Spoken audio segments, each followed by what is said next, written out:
I'm Elena, and 3 weeks ago, my father stood before 68 relatives at our family reunion, gripped the microphone, and delivered a line that will haunt me forever. "We only have one daughter we're truly proud of," he said, looking straight at my sister, Skylar. For 22 years, I was the burden, the premature baby who nearly bankrupted the family before I could even breathe. I was the quiet sister nobody defended, while Skylar got the tuition, the praise, and the love. But what none of them knew, not my parents, not my cousins, not even my grandmother Evelyn, was that 6 weeks ago, Skylar got drunk at my kitchen table and confessed everything. The $47,000 she stole, the nursing degree she faked, and the lies she'd used to bury me since I was 14. I recorded every second of it. 14 minutes that would shatter 22 years of silence. Before I show you what happened when I pressed play in front of everyone, please like and subscribe if you believe the truth always comes to light. And tell me in the comments, where in the world are you listening to this story right now? I arrived in this world 6 weeks too early on a freezing Tuesday night in January. In my family's lore, this wasn't a miracle of life. It was a financial catastrophe. Because the local hospital didn't have a NICU, I was rushed 40 minutes away in an ambulance. My lungs weren't ready, my heart wasn't ready, and as I would soon learn, my parents weren't ready for me either. 3 weeks in the neonatal unit resulted in an $87,000 medical bill. To my father, Patrick, a man who measured life in miles driven and dollars earned, I wasn't his newborn daughter. I was a mortgage he hadn't signed up for. My mother, Deborah, made sure I never forgot that number. She didn't tuck me in with fairy tales. She tucked me in with interest rates. At every Thanksgiving, every Christmas, and every Sunday dinner, the 87K story was the headliner. "Elena almost bankrupted us before she could even open her eyes," my mother would say, followed by a sharp, practiced laugh. The relatives would chuckle into their sweet tea, and I would sit there, small and invisible at the end of the table, gripping my fork until my knuckles turned white. Then there was my older sister, Skylar. When I was brought home, a fragile 3-pound thing wrapped in a yellow blanket, 3-year-old Skylar looked into my crib and asked the question that became the family's favorite joke for 2 decades. "Can we send her back?" Everyone roared with laughter. My aunts, my uncles, even my grandmother Evelyn. That question followed me through every report card and every birthday. If I spilled juice, it was, "Can we send her back yet?" If I got carsick on a road trip, my father would mutter it under his breath. I learned the 3 golden rules of the house before I learned the alphabet. Skylar comes first. If something goes wrong, it's Elena's fault. Don't you dare complain about rules 1 and 2. The disparity wasn't just in the words, it was in the air we breathed. When I was 10, I won first place in a statewide writing contest.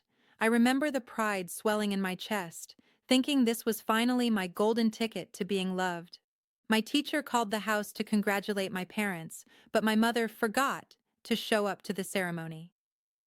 That same week, Skylar placed third in a local track meet. We went to a steakhouse to celebrate her bronze glory.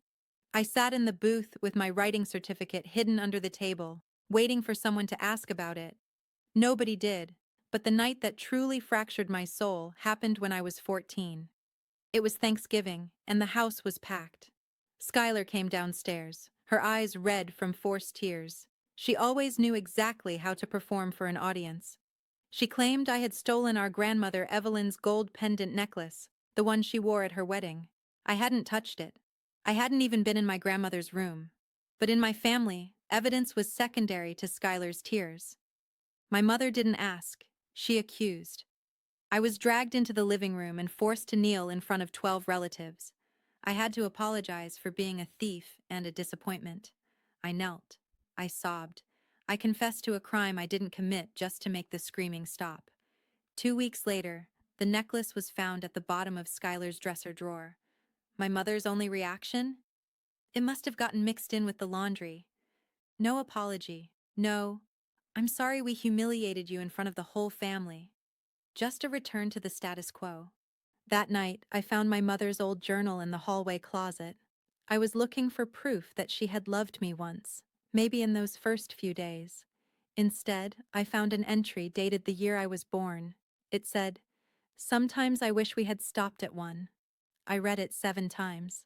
I kept hoping the ink would change, that I was misreading the cursive. But the truth was right there. To them, Skylar was the achievement. I was the bill. I left home the day I turned 18 with a partial scholarship and 2 suitcases. When I asked for help with the remaining $4,000 for tuition, my father didn't even look up from his plate. "We've already spent enough on you, Elena. Think of the hospital bills." That same month, they wrote a $28,000 check for Skylar's private nursing program without blinking.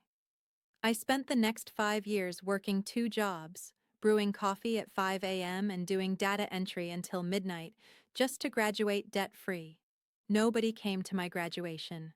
I wore my cap and gown alone in a sea of strangers, realizing that if I wanted a seat at the table, I'd have to build the table myself. And for years, I still tried. I still showed up to every holiday with gifts they didn't appreciate. I still called every Sunday just to hear my mother's distracted voice. I thought if I worked hard enough, if I became useful, the love would finally come. I didn't realize that you can't earn something from people who have already decided you're worth zero. But as the saying goes, the truth has a funny way of surfacing, especially when the golden child starts to believe her own lies. I recorded every second of it. 14 minutes that would shatter 22 years of silence. Before I show you what happened when I pressed play in front of everyone, please like and subscribe if you believe the truth always comes to light. And tell me in the comments, where in the world are you listening to this story right now? For 8 years, Skylar was the family's crown jewel. She was Nurse Skylar, the selfless healer who worked grueling double shifts and saved lives while I sat in a cubicle crunching numbers. My parents worshipped the ground she walked on. Every Sunday dinner was a stage for her latest heroic medical drama. Stories about patients she'd brought back from the brink, the exhaustion of the ER, the calling she'd found. My mother would beam, telling everyone, "Skylar is the heart of this family. She's the one who actually gives back." I almost believed it, until a rainy Tuesday at a coffee shop changed everything. I was waiting for my latte when a woman waved at me from a corner table. It was Haley, someone I hadn't seen since high school. She had been Skylar's best friend and roommate during their first year of college. "Elena, how's your sister?" she asked. "I haven't seen her since she dropped out of the nursing program." The world seemed to tilt on its axis. "Dropped out?" I repeated, my voice sounding like it belonged to someone else. "Haley, she's been an RN for nearly a decade." Haley's face went pale. "Elena, Skylar didn't even finish the first semester. She stopped showing up in October. I thought your parents knew. I just assumed she transferred." I drove to my office with my hands shaking so hard I had to pull over twice. My mind was a whirlwind of dates and numbers. My parents had paid $28,000 for that tuition.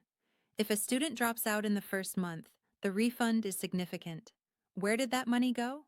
That night, I sat at my laptop, my heart hammering against my ribs. I'm an accountant. I notice patterns the way other people notice the weather. I pulled up the public registry for registered nurses in our state. I scrolled through every S in the database. Nothing. I checked the neighboring states. Nothing. Skylar didn't have a license because she didn't have a degree. For 8 years, she had been showing up to holiday dinners in scrubs she bought at a discount store, telling stories she'd likely memorized from medical dramas on TV. But the rabbit hole went deeper. A few weeks later, my mother, Deborah, called me. She sounded uncharacteristically frantic. "Elena, I don't understand it. Your father's retirement account, the balance is so low. He's been driving that truck for 30 years, and we should have a cushion, but the numbers don't add up. The bank said there have been dozens of transfers." Before I could even offer to look, she added, "I asked Skylar to check it for us. She has the online login because she's so good with finances. She says the market just took a hit, but I'm worried." A cold dread settled in my stomach. I knew exactly what I was going to find. But I didn't want to be right. I talked my father, Patrick, through a security update over the phone, getting him to pull up the digital statements. As an accountant, the truth didn't just speak to me, it screamed. Over the last 4 years, small, irregular amounts had been bled out of that account. $1,500 here, $3,000 there. The transfers were timed perfectly to coincide with Skylar's vacations or her car repairs. The routing number for the destination account matched a bank branch right down the street from Skylar's apartment. The total, $47,200. She wasn't just lying about her career, she was systematically robbing the man who had spent 30 years behind the wheel of a freight truck to provide for her. She was stealing the very security they had denied me to give to her. I did the hardest thing I've ever done. I called my mother. I tried to be gentle. I told her the money hadn't been lost in the market. I told her the transfers were internal. I told her the truth about the nursing registry. My mother didn't even let me finish. "How dare you!" she hissed. Her voice was dripping with a venom I had felt my entire life. "You have always been jealous of your sister Elena. Since the day you were born, you've tried to pull her down because you can't stand how bright she shines. Skylar is a hero. She's responsible. If she's handling the account, it's because we trust her. Don't you ever call me with these lies again." Click. That was the moment the good daughter in me died. I realized that facts wouldn't save me. Logic wouldn't save me. In this family, Skylar's fiction was their gospel, and my truth was considered a sin. And then I saw it, the final move. My grandmother, Evelyn, was 79 and beginning to fade.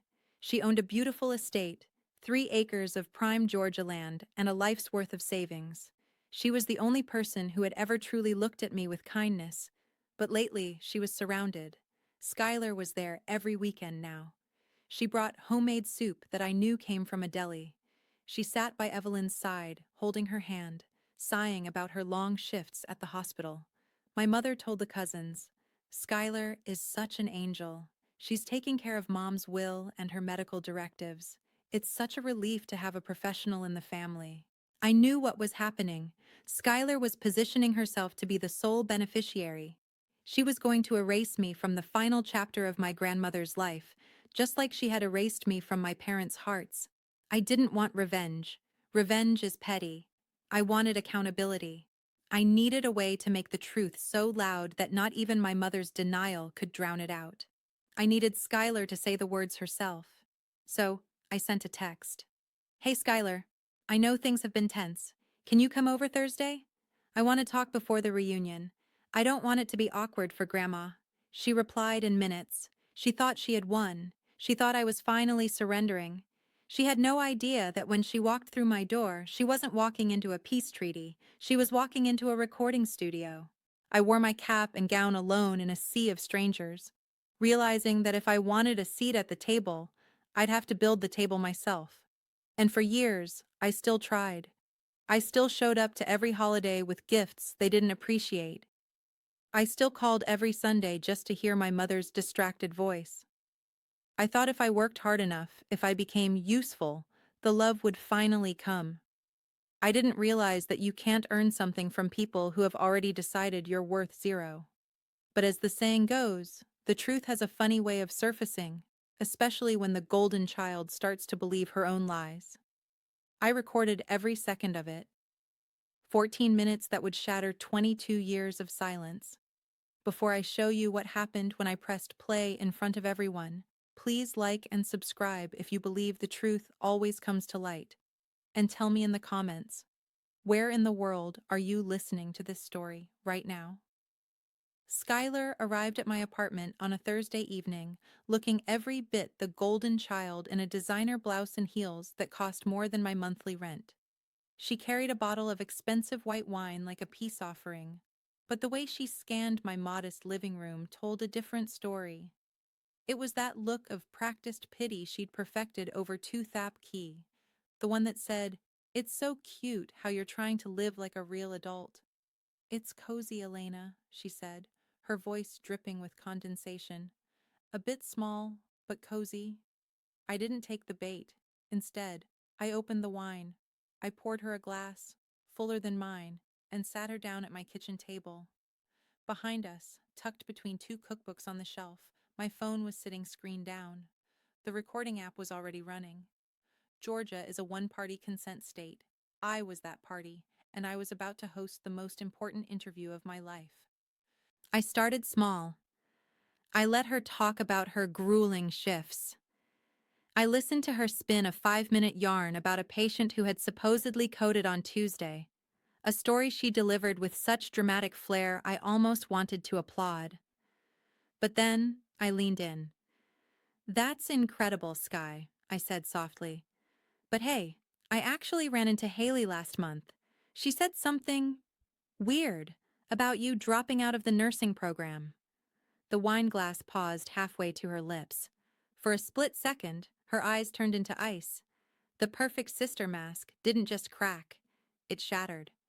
"Haley always did talk too much," she muttered, her voice dropping an octave. She took a long, heavy sip of wine. I didn't push. I didn't accuse. I just let the silence stretch until it became uncomfortable. The wine was doing the heavy lifting now, loosening the bolts she kept so tightly fastened in public. Finally, she leaned back and let out a sharp, jagged laugh. "Fine," she snapped. "I didn't finish. So what? Nursing wasn't for me. It was boring, Elena. All those sick people complaining? Please. But the tuition money, Sky? Mom and Dad worked so hard for that $28,000.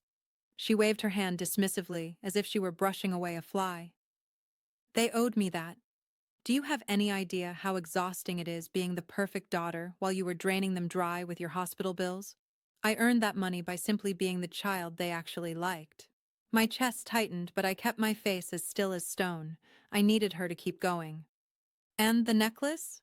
Grandma's gold pendant?" Skylar actually smiled, a chilling, genuine smile. "I took it. Of course I took it. I needed you out of the picture for Thanksgiving that year. You were getting too much attention for that stupid writing contest, and I needed Mom to remember who the problem was.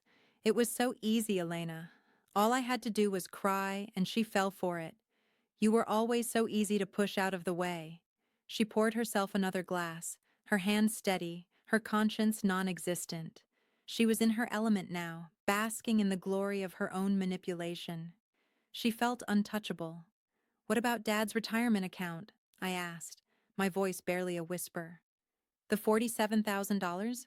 Skylar swirled her wine, watching the light refract through the glass like she was admiring a stolen jewel.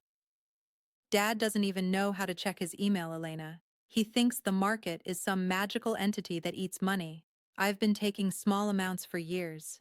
It paid for my car, my trips, my clothes. They don't need it as much as I do. They're old. They're just going to sit in that house until they die anyway." Then she leaned forward, her eyes narrowing. This was the part she had been dying to say. "And Grandma Evelyn? Why do you think I'm there every weekend, playing the loving granddaughter? She's rewriting the will, Elena. And I've made sure my name is the only one that matters. You're getting nothing. Just like always." She set her glass down with a definitive clink. "Because in this family, I'm the daughter. You're just the bill they're still trying to pay." She stayed for another hour, eventually yawning and falling asleep on my couch, shoes still on, draped in the arrogance of a woman who thought she had won. I sat in the dark of my kitchen, picked up my phone, and pressed stop. 14 minutes and 22 seconds. I didn't cry. I didn't scream. I felt a strange, cold clarity. I played the recording back once, just to ensure her voice was clear, and it was. Every lie, every theft, every cruel word about our parents was there, captured in digital amber. The golden child had just handed me the hammer to her own pedestal. The family reunion was in 10 days. My father was planning to give a speech about his two wonderful daughters. My mother was planning to announce the new family trust, but I had a different program in mind. I looked at Skylar, sleeping peacefully on my couch after admitting to ruining my life for 22 years, and I realized I wasn't just the bill anymore. I was the debt collector, and I was coming to collect everything. I wore my cap and gown alone in a sea of strangers, realizing that if I wanted a seat at the table, I'd have to build the table myself. And for years, I still tried. I still showed up to every holiday with gifts they didn't appreciate. I still called every Sunday just to hear my mother's distracted voice. I thought if I worked hard enough, if I became useful, the love would finally come. I didn't realize that you can't earn something from people who have already decided you're worth zero. But as the saying goes, the truth has a funny way of surfacing, especially when the golden child starts to believe her own lies. I recorded every second of it. 14 minutes that would shatter 22 years of silence. Before I show you what happened when I pressed play in front of everyone, please like and subscribe if you believe the truth always comes to light. And tell me in the comments, where in the world are you listening to this story right now? The Callaway estate was draped in the golden hue of a Georgia sunset. It was the kind of setting that looked like a postcard. White linens, string lights swaying between ancient magnolia trees, and the smell of peach cobbler heavy in the humid air. 68 relatives from 4 generations had gathered, laughing and clinking glasses, completely unaware that the family foundation was about to crumble. I arrived early, wearing a white dress I'd saved for a special occasion. I wasn't there as a guest. I was there as a witness. My heart was thundering against my ribs, but my hand was steady when I met Aunt Alice by the tech table. Alice, the only person who had ever truly seen me, didn't ask questions. She just handed me the HDMI adapter for the projector and whispered, "Do what you have to do, Elena. I've got the speakers ready." Skylar arrived like a queen returning to her throne. She wore a striking red dress, floating through the crowd, kissing cheeks and performing the role of the selfless nurse with terrifying precision. My parents, Patrick and Deborah, flanked her like a royal guard. They looked at her with a devotion that made my stomach churn. Dinner was served, but I couldn't eat. I watched from the perimeter. The family geography always pushed me to the end of the table, the seat for the afterthought. After the cobbler was served, my father stood up. He tapped his glass, and the 68 voices fell into a respectful hush. "I want to thank you all for being here," Patrick began, his voice thick with emotion. He pulled a folded piece of paper from his pocket. I knew my mother had written it. "This family means everything, and while we love both our girls—" He paused, his eyes locking onto Skylar at the front table. "We only have one daughter we are truly, deeply proud of. Skylar, you are our greatest achievement. Your heart, your career, the way you've cared for us, you are the best of us."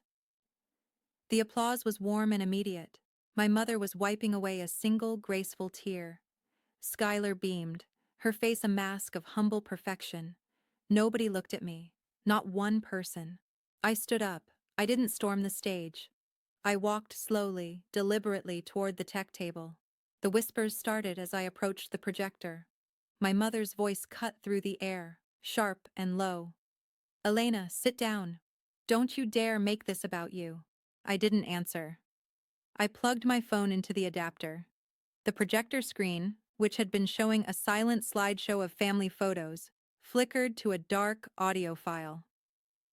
"Actually, Dad," I said, my voice projecting across the lawn with a strength I didn't know I possessed. "Since we're talking about achievements and truth, I think the family should hear what Skylar has to say for herself." I pressed play. The first thing that hit the air was the sound of a wine glass clinking. Then Skylar's voice, not the sweet, melodic tone she used for Grandma, but her real voice, sharp, arrogant, and drunk on her own power. "I didn't finish nursing school. Big deal. I earned that tuition money just by being the child they actually liked." The silence that followed was unlike anything I've ever felt. It was a physical weight. 68 people froze mid-breath. My mother lunged toward the projector, her eyes wild. "Turn it off.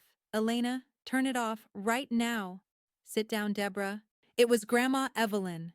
She hadn't raised her voice, but the authority in it stopped my mother in her tracks. Evelyn gripped the arms of her chair, her face a mask of pale horror. "I want to hear every word," she commanded. The recording rolled on like a runaway train. "I've been taking about 40 grand over the last 4 years. Dad doesn't even know how to check his email. I needed Elena out of the picture for Thanksgiving, so I took the necklace. It worked every single time. I watched my father. He didn't move. He looked like a man who had been turned to stone. When the recording reached the part about Skylar's plan to steal the inheritance, he lowered himself into a chair as if his bones had turned to lead. "That was our retirement," he whispered into the microphone he was still holding. The whole lawn heard it. The recording ended with Skylar's final, chilling line. "In this family, I'm the daughter. You're just the bill." The silence lasted for 10 long seconds before the explosion. Skylar tried to scream that it was entrapment, that I had manipulated the audio, but the truth was too raw, too recognizable. She ran. She shoved her chair back and bolted toward the garden gate, her red dress snagging on the rose bushes, fleeing the 68 pairs of eyes that now saw her for exactly what she was. Ba Noi Evelyn stood up. She walked to the front, taking the mic from my father's trembling hand. She looked at me, and for the first time in 22 years I saw tears in her eyes, not for Skylar, but for me. "Elena," she said, her voice echoing through the magnolia trees, "I owe you an apology that may take the rest of my life to finish. I watched them push you aside and I stayed quiet to keep the peace. But there is no peace in a house built on lies." She turned to the rest of the family. "I will be meeting my lawyer on Monday morning. My will is being rewritten. Skylar's portion will be held in a trust that she will never touch until every cent she stole from her parents is paid back in full. And as for the rest," she looked at my parents, who were staring at the grass in shame, "some of you have a lot of earning to do." The reunion didn't end with a hug. It ended with the quiet, somber realization that a golden child is often just a gilded cage. I sat on the porch steps with Aunt Alice as the guests began to leave in hushed tones. My father eventually found me. He didn't have a script this time. He just stood there, his eyes red. "I'm sorry, Elena," he choked out. "I don't know how to fix 22 years. "You can't fix it today, Dad," I said, feeling a weight lift off my shoulders that I'd been carrying since I was 6 pounds in a NICU. "But for the first time, you're looking at me. And for now, that's a start." I spent 22 years being their burden, but as I watched the fireflies blink in the dark Georgia night, I realized I was finally free. I wasn't the bill. I wasn't the debt. I was the one who survived.